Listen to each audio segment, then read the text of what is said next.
Did Team USA dominate the Olympics? The 2024 Olympic basketball tournament is now wrapped up.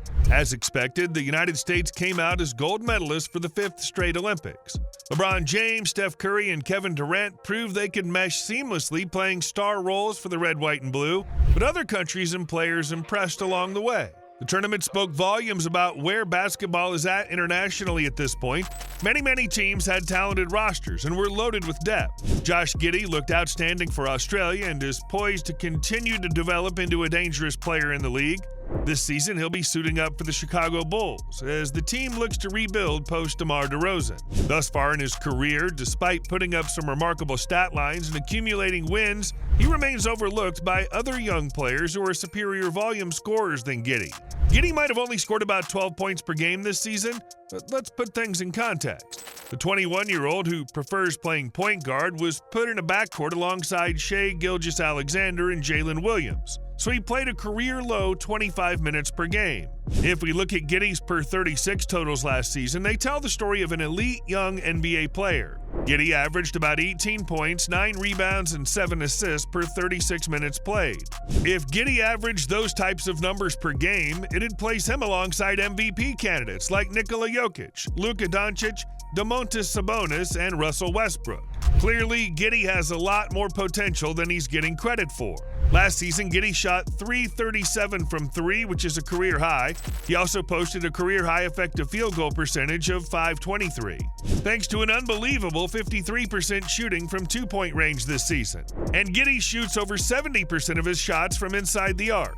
Giddey will likely prove to be the most impactful pickup of any player that changed teams this offseason, long-term at least. Based on historical averages, it'll likely be at least 4 seasons before Giddey hits his peak in the league, so it's hard to predict how good he'll become. No doubt, Chicago picked up a gem for Caruso, though. Giddey was far from the only player that made noise at the Olympics, though. In fact, he barely went anywhere in the tournament despite posting impressive stats in front of a deep boomer roster.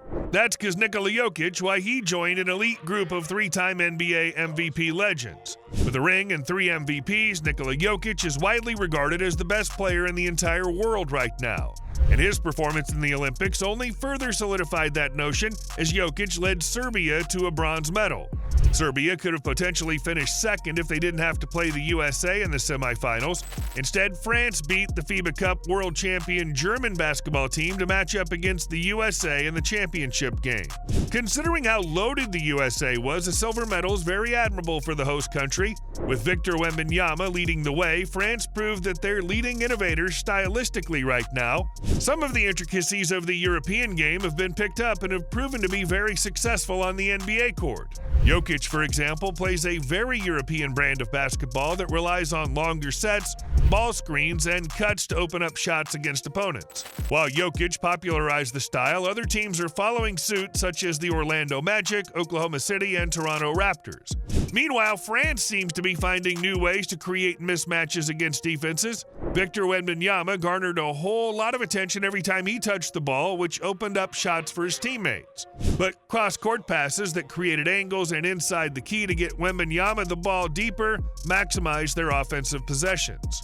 One player who was absolutely instrumental to France's success was power forward Guerschon Yabusele. Yabusele was unbelievable for France. He scored 22 points against Canada, 17 against Germany, and then 22 in the gold medal game against the States. He also added almost 5 rebounds per game and knocked down some big-time three-point shots. The 6'8", 260-pounder was drafted 16th overall by the Celtics in 2016. He barely got a fair shake in the NBA before taking his talents to Europe and becoming a star-level player and a matchup buster there. He's constantly putting up extremely efficient scoring numbers over the past 8 seasons with various teams. Most notably, Yabusele has shot over 40% in his 8 seasons playing abroad. Keep in mind the FIBA three-point line is slightly closer than the NBA's, which could indicate that if he played for an NBA team, his average might drop closer to the NBA mean of 37%.